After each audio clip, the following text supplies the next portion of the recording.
प्रिय विद्यार्थियों, आज हम पढ़ेंगे आज भी खरे हैं तालाब। अनुपम मिश्र जी ने इस निबंध में भारत की जल समस्याओं के संदर्भ में तालाबों की महत्ता पर प्रकाश डाला। उन्होंने स्पष्ट किया कि भारतीय जीवन में तालाबों का महत्व बहुत अधिक था, पर ब्रिटिश सरकार ने हमारे तालाबों को निरर्थक कर दिया।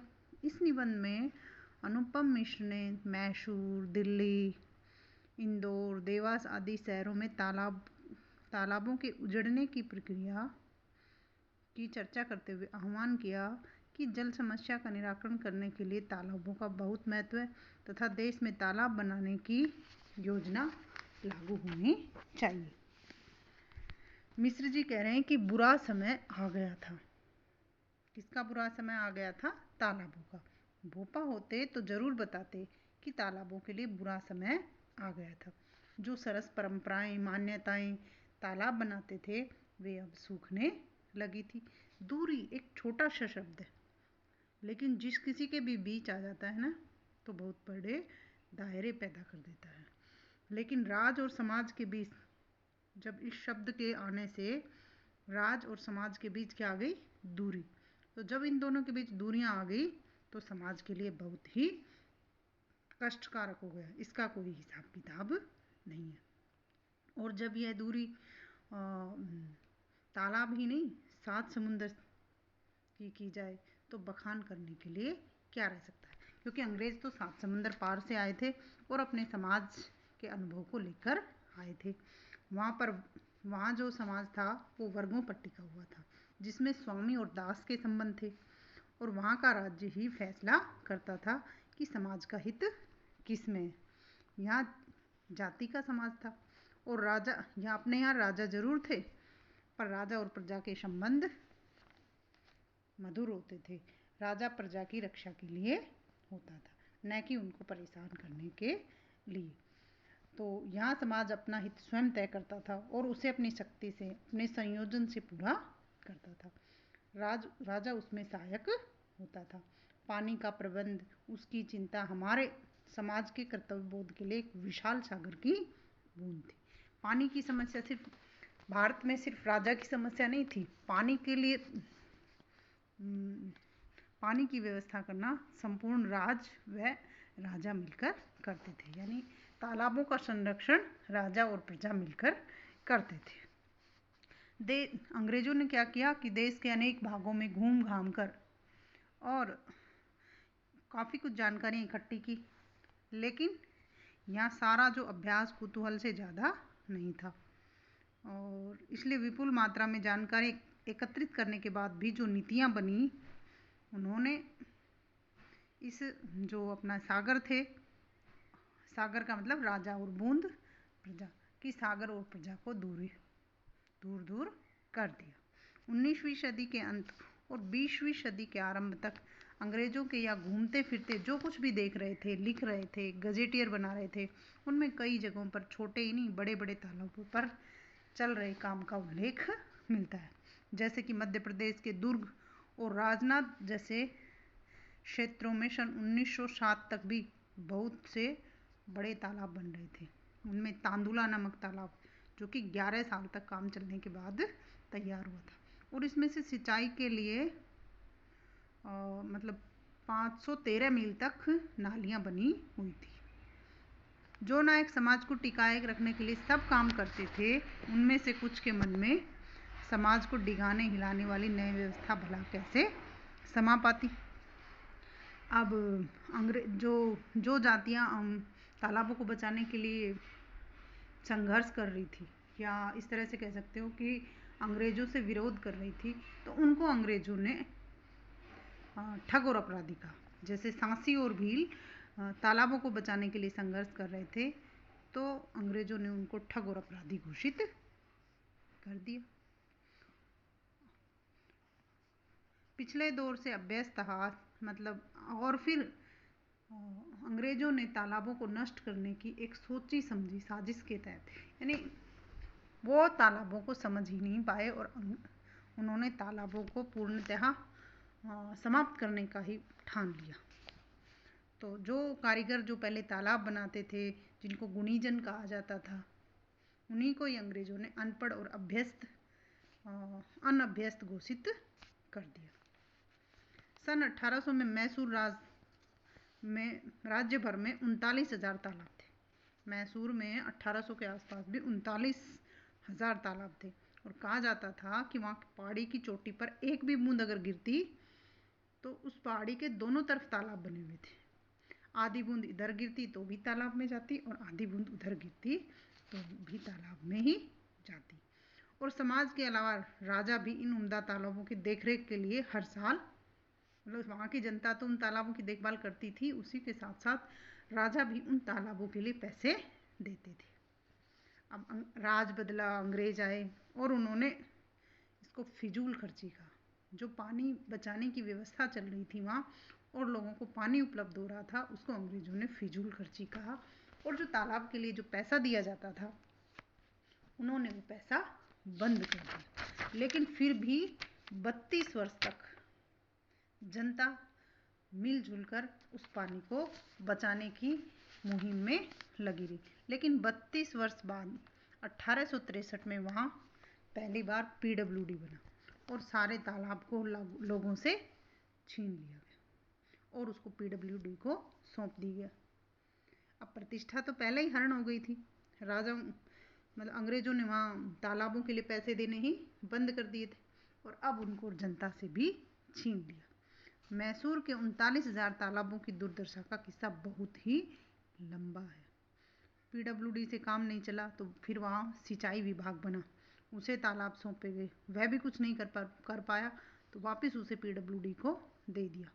अंग्रेजी विभाग की अदला बदली के बीच जो तालाबों से मिलने वाला राजस्व अंग्रेजों ने क्या किया, जो तालाब के नाम पर जो जनता से कर लेते थे उसको तो बढ़ाते गए और उसके रख रखाव की जो राशि थी उसको छोटा करते गए और इस तरह से धीरे धीरे जो 39,000 मैसूर में तालाब थे वो धीरे धीरे खत्म हो गए। इसी तरह से दिल्ली जो है वहाँ तालाबों की दुर्दशा की एक नई राजधानी बन गई थी। अंग्रेजों के आने से पहले दिल्ली में 350 तालाब थे। इन्हें भी राजस्व के लाभ हानि की तराजू पर तोला गया और कमाई न देने के कारण और तालाब को खत्म कर दिया गया। उसी दौर में नल लगने लगे। इसके विरोध पर एक हल्की सुरीली आवाज़ 1900 के आसपास विवाह के अवसरों पर भी गाई जाने लगी। जो गाली गीत होता है विवाह में, गाली गीत जो गाए जाते हैं उसमें औरतें इस गीत को गाती थी। बारात जब पंगत में बैठती तो स्त्रियां गाती थी, फिरंगी नल मत लगवा दीजो, क्योंकि अगर आप नल लगवा दोगे तो पानी का जो जल स्रोत है वो धीरे धीरे सूख जाएगा। लेकिन नल लगते गए और जगह जगह बने तालाब, कुएं और बावड़ियों के बदले अंग्रेजों द्वारा नियंत्रित वाटर वर्क्स से पानी आने लगा। पहले सभी बड़े शहरों में और फिर धीरे धीरे क्या हुआ, छोटे शहरों में भी यही स्वप्न साकार किया जाने लगा। पहले केवल पाइपलाइन बिछाने और नल की टोटी लगा देने से पानी नहीं आता था। यह बात उस समय नहीं, आज़ादी के कुछ समय बाद भी धीरे धीरे समझ में आने लगी। सन 1970 के बाद भी ये डरावने सपने में बदलने लगी, जब तक कई शहरों के तालाब उपेक्षा की गाद में पट चुके थे और उन पर क्या बन गए थे, नए मोहल्ले, बाजार, स्टेडियम बन गए थे। पर पानी अपना रास्ता थोड़ा ही भूलता है। बारिश के दिनों में वो जो मकान थे, स्टेडियम बने हुए थे, वो पानी से भर जाते थे और फिर जब वर्षा बीत जाती तो इन शहरों में पानी के संकट के बादल मंडराने लगते थे। अब जिन शहरों के पास फिलहाल थोड़ा पैसा है, थोड़ी ताकत है, वे किसी और को के पानी को छीन कर और अपने यहाँ मंगवा लेते हैं। बाकी तो हालात हर साल बिगड़ते ही जा रहे हैं। कई शहरों में क्या होता है, कलेक्टर फरवरी माह में ही आसपास के गांवों के जो बड़े तालाब का पानी, जो सिंचाई का पानी होता है, तो उसके सिंचाई के काम को रोक दिया जाता है और उसको शहरों तक पीने के लिए पहुंचाया जाता है। शहरों को पानी चाहिए पर पानी दे सकने वाले तालाब नहीं। तब पानी ट्यूबवेल से ही मिल जाता है। यानी ट्यूबवेल के लगने से भी जो जल स्रोत है वो गिरने लगे हैं। इंदौर का भी एक ऐसा ही उदाहरण, जो कि हमारी आंखें खोल सकता है। यहाँ दूर बह रही नर्मदा का पानी लाया गया था। योजना का एक चरण छोटा पड़ा तो एक स्वर में दूसरे चरण की मांग उठी, और जब 1983 में तीसरे चरण के लिए आंदोलन चल रहा था तो इसमें कांग्रेस, बीजेपी एवं साम्यवादी दलों के अलावा शहर के एक पहलवान थे श्री अनोखालाल जी, जिन्होंने एक पैर पर 34 दिन तक खड़े रहकर सत्याग्रह किया। इस इंदौर में अभी कुछ दिन पहले तक बिलावल जैसा तालाब था। इंदौर में एक प्रसिद्ध तालाब है बिलावल, जिसमें फ्लाइंग क्लब के जहाज गिर जाते थे तो नौसेना के गोताखोर उसमें उस जहाज को ढूंढ नहीं सकते थे। और आज उसकी हालत ये है कि बिलावल एक सूखा मैदान है और उसमें फ्लाइंग क्लब के जहाज उड़ाए जा सकते हैं। यानी इस तरह से कह सकते हैं कि किस तरह से तालाबों की दुर्गति हुई और किस तरह से धीरे धीरे जो हमारे प्राकृतिक जल के स्रोत थे, पुराने जो जल के स्रोत तालाब थे, जो हमारी पुरानी परंपराओं से जुड़े हुए थे, वो धीरे धीरे खत्म हो गए। अब इंदौर के पास कई बड़े शहर देवास का किस्सा सुनिए, वो और भी विचित्र है। पिछले 30 वर्ष में यहाँ के सभी छोटे बड़े तालाब भर दिए गए और उन पर मकान, कारखाने खुल गए। लेकिन फिर पता चला कि पीने के लिए पानी कहाँ से आए। शहर के खाली होने तक की खबरें आई, क्योंकि वहाँ पीने के लिए पानी नहीं था। जो पीने के पानी के स्रोत थे उनको मकानों में और कारखानों में तब्दील कर दिया गया था। 25 अप्रैल 1990 को इंदौर में 100 टैंकर पानी लेकर रेलगाड़ी देवास आई और स्थानीय शासन मंत्री की उपस्थिति में ढोल नगाड़े बजाकर पानी की रेल का स्वागत हुआ और नर्मदा का पानी यहाँ पहुँचाया गया। संकट के समय भी यहाँ गुजरात और तमिलनाडु के शहरों से पानी मंगवाया जाता है। और अब हालात ये हैं कि देवास में रोज़ पानी की रेल आती है और रेल का जो भाड़ा है वो रोज़ का 40,000 रुपये। ये आज की बात नहीं है, जब लेखक ने ये निबंध लिखा था उस समय ये खर्चा होता था।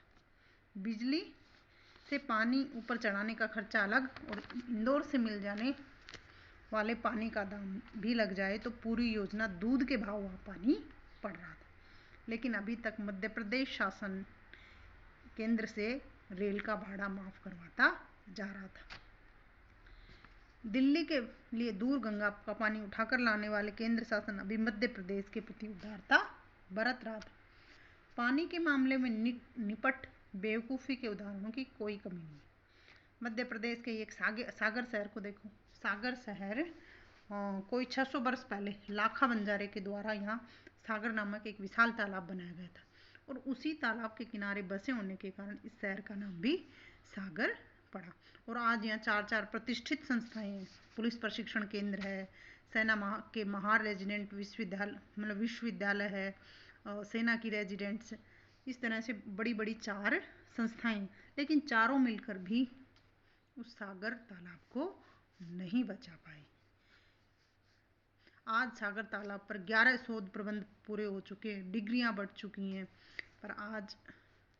पर एक अनपढ़ माने गए बंजारे के हाथों बने सागर को पढ़ा लिखा यह समाज नहीं बचा पाया। उपेक्षा की इस आंधी में कई तालाब फिर भी खड़े हैं। देश भर में कोई 8 से 10 लाख तालाब आज भी मर रहे हैं और वरुण देवता के प्रसाद सुपुत्रों के साथ साथ पुत्रों के हाथ में भी बट रहे हैं। और आज जो एक आध जो तालाब कहीं कहीं रह गए हैं, उनके मजबूत पत्थर स्मृति की ये मजबूत पत्थर मजबूती से ज़्यादा मजबूत है। छत्तीसगढ़ के गांव में आज भी छेरछेरा के गीत गाए जाते हैं, यानी वहाँ पर तालाबों को बचाने के लिए लोक परंपराएं अभी भी वहाँ जीवित हैं। छेरछेरा के गीत में क्या करते हैं वो लोग, छेरछेरा का गीत गाते हुए वो लोग चंदा इकट्ठा करते हैं और चंदे में जो अनाज या पैसे मिलते हैं उनसे वो अपने तालाबों की टूट फूट ठीक करवाते हैं। और बुंदेलखंड में भी कजलिया के गीतों में उसके 8 अंग डूब सके ऐसी कामना की जाती। हरियाणा के नारनौल में जात उतारने के बाद माता पिता तालाब की मिट्टी काटते हैं और पाल पर चढ़ाते हैं। यानी हरियाणा के नारनौल के पास एक कोई देव स्थल है जहाँ पर माता पिता अपने बच्चों की जात उतरवाने जाते हैं और वहीं एक तालाब है और उस तालाब से मिट्टी छांटते हैं। उस तालाब से मिट्टी छांटने के पीछे उनका क्या कारण है कि जितने लोग वहाँ आएंगे और वो सब अगर धीरे धीरे थोड़ी थोड़ी मिट्टी भी निकालेंगे तो वो तालाब गहरा होगा और जब बारिश आएगी तो उसमें पानी का संरक्षण होगा। बहुत सी नगर पालिकाएं आज भी इन्हीं तालाबों के कारण पल रही है और सिंचाई विभाग जो है इन्हीं के दम पर खेतों को पानी दे पा रहा है।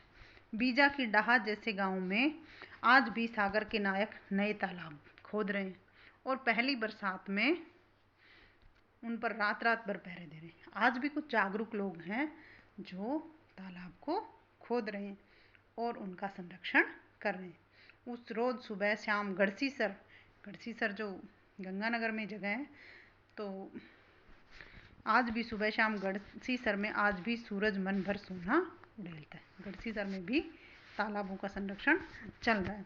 तो कुछ कानों में आज भी यह स्वर गूंजता है, अच्छे अच्छे काम करते जाना। मिश्र जी कह रहे हैं कि जब मैं कुछ अच्छे काम होते हुए देखता हूँ तो मुझे ऐसे लगता है कि मेरे कानों में जैसे कोई धीमे धीमे कोई स्वर गूंज रहा हो कि अच्छे अच्छे काम करते जाइए, क्योंकि अच्छे काम अगर आप करते जाओगे तो सब कुछ अच्छा ही अच्छा होगा। अगर हम अपने तालाबों का संरक्षण करेंगे तो हमारे लिए पानी का स्रोत जो बचा रहेगा, जो विश्व में आज पानी की समस्या उत्पन्न हो रही है, उससे हम तालाब और बावड़ी जो हमारे प्राकृतिक स्रोत हैं उनका संरक्षण करके हम जो जल संकट है उससे पार पा सकते हैं। धन्यवाद।